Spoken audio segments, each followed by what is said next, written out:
Hey, this is Tony here, and I've got another video that we're showing this prototype software called Kepler for planetary image processing. So this is just a getting started video, and I'm going to take a look at a Jupiter image. So let's go ahead and open up the file. So this is a Jupiter image from a series of video captures that were aligned and stacked in the stacking software, and created an image file for us to then go ahead and process. And this is the main UI for Kepler. The idea behind Kepler is it follows a fairly straightforward workflow. So for those people that might be new to processing their planetary images, hopefully Kepler kind of simplifies some of those steps. And so let's get started. So now you see here on the left-hand side is the original file and then the process file. So the idea is as we make changes, you'll see those changes reflected. The first thing we can do is if I click into this processed image, we get a magnified view here. And so that can be helpful as you go through maybe some of the denoise and sharpening procedures. The first thing I like to do is you can see that Jupiter is kind of on its side, basically, as viewed. And so let's go ahead and rotate that and maybe just take that rotation down just a little bit. So you've got a nice set of capabilities here for looking at Jupiter. The next thing we're going to do is we're going to start and do some wavelet sharpening. And so this is the first tab here in the Kepler UI. So we click on wavelet. And what we want to do is we want to check on auto size filter. So that helps us quite a bit as we do the sharpening process. And I'll show you right now. So let's take this first lever here. So this is sharpening the finer details in the image. I'm going to slide this all the way over. And you see when I do that straight away, now we're getting a bit more detail showing up in the image. What I'll do actually is another thing that can be useful is if you don't want to look at the original image, you can just uncheck this box here and then go ahead and just zoom in and we'll work from that.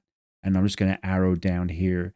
I've got a monitor here that is 1920 by 1080. And so we're a bit squeezed, but we've developed Kepler to kind of meet the minimum needs of monitor resolutions. The other thing I can do is I can right click and I can drag the image around within that process view. Let's go ahead and check on the next layer. So this is not quite as fine of details that we're going to do some sharpening. And then let's do layer 3 here. So you know I've got 200, half of that around 100, and then 50. You may get different settings in your wavelet sharpening. And so now you notice that we've introduced some noise. I do want to call out a couple of features in this wavelet tab though. Is the color model is OK Lab as a default, but there are other models you can select. The filter type is default Gaussian, but you can select other filter types as well. So I definitely encourage you to dig into that. This pre-smooth here is, I've noticed sometimes in my images, I may get somewhat of a moire pattern in my images, and this sliding things along kind of reduces some of that pattern, but use that with caution because you are kind of softening the image a little bit as well. The other one thing you can do is up here at the top, you can actually enable basically a power function on your wavelets by selecting this, and it will kind of multiply the effect of the sharpening. So definitely encourage you to take a look at that. Let's look at the next tab, which is the FFTD Noise. So what we've got here is the first thing you can do is you can enable the FFTD Noise. And then you can click here on auto denoise. So you notice straight away the noise is kind of reduced a little bit. Auto denoise is meant to help you with a starting point for your denoise work. It gets you quite close. Let's see, we've got a starting point here about 23% of the chart. I'm gonna drag this slider over here to make it about 20, and you can see the denoising has increased a little bit more. The other thing you can do is there's this slider here. I'm going to slide it all the way to the left. And you see kind of the noise kind of comes back a little bit. So let's slide this over, maybe to like 80 on the slider. And you see we've got a nice reduction in the noise. The next thing I'm going to call out is the RGB balance. So you notice on the red, green, blue channels here, that those channels are kind of separated. So we've got an auto RGB balance. So if I click on that, it kind of brings those curves a little bit closer together, and it adjusts the color of the Jupiter image. There is also an auto white balance. If I select this, it's a very subtle change. If I select this, so click, and very, very subtle. I can barely see any change. The other thing you can do, if you want to, you can play around with each of the channels on how much gain is set, and the black noise, excuse me, the black levels on these channels as well. You can also play around with the brightness settings and the saturation. So if I move this all the way to the right, you can see the saturation has increased quite a bit in Jupiter. Looks pretty unnatural to me. If I double click on the cursor here, it takes it back to the default setting. So we'll keep this as is, and we'll just move along. The other thing that I want to call out is there's a tools tab. So you notice on this workflow, wavelets, denoise, check your color settings, and now we're going into some finer details here. There is a setting here where you can apply some deconvolution to the image. If I click on this, and I'm going to use my mouse wheel, I'm going to wheel up, and you see very, very subtly, we got some sharpening there.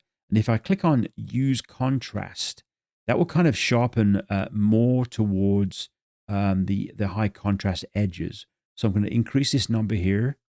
And you see it made a very subtle change there. The other thing I want to call out is this enable dehaze. I've noticed not so much on my Saturn or Jupiter images, but sometimes on my Mars images. Sometimes there's like on the limb, you see almost like a blue coloring on the limb. This will help with that. So I'm not seeing this on the Jupiter image, so we'll just leave that as is. Here's the next one. So if you're familiar with GIMP, Photoshop, Affinity, and other tools, there is a levels and curves tool in those products. We've got it here in Kepler. So if I go to the curve here, and if I drag down kind of the darker end here, you see straight away the image darkened. And if I brighten this up a little bit to like a very subtle S, you can see we've kind of increased the contrast in the image. I'm gonna mouse wheel here on this process view down, so you can kind of see the impact. Now, to me, it looks a bit too contrasty. I don't really like that effect, but I can reset the curve, and it just takes those effects away. So I'm just going to leave that as is for now. There is also a local contrast enhancement. If I enable this and increase some of these values here, you can see we're actually very subtly increasing the contrast in the image. So let's just take this up quite a bit, so you can see the effect. So there it is. It's a subtle effect as well. I don't want to go too high on this. To my eyes, it starts to make the planet surface look a bit over processed. So I'm going to dial this back and maybe take the strength back down to about 1 or 2.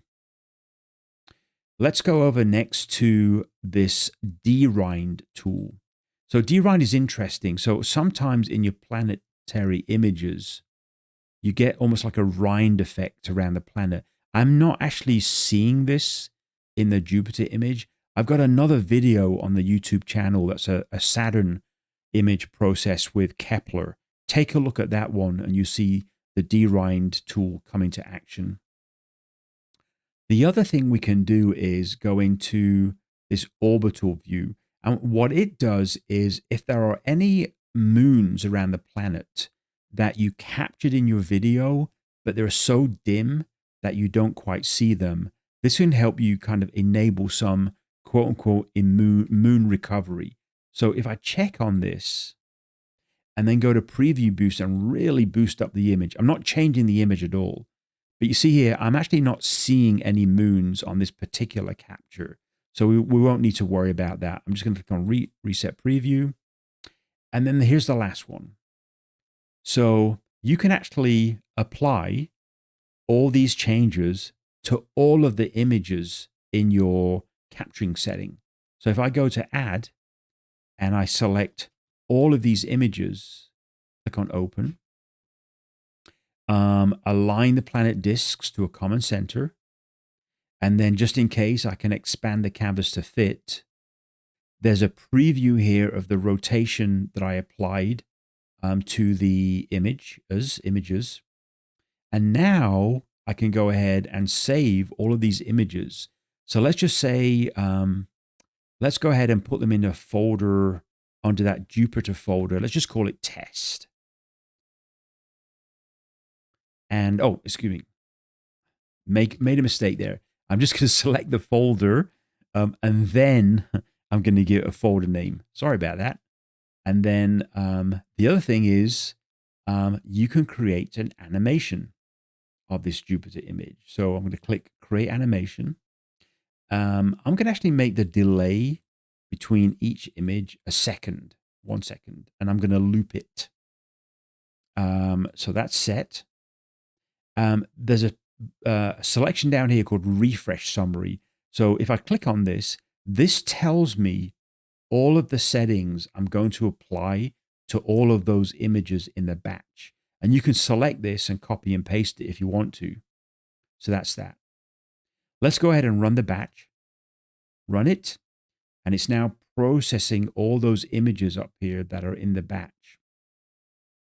And if I then, after it's completed, just takes a few seconds. And once it's done, I can then go ahead and take a look at that folder. So it tells me right here, all those images were saved in the folder that I created. Click on OK. I can then go down and I can open up my file explorer, and just give me a few seconds to do that.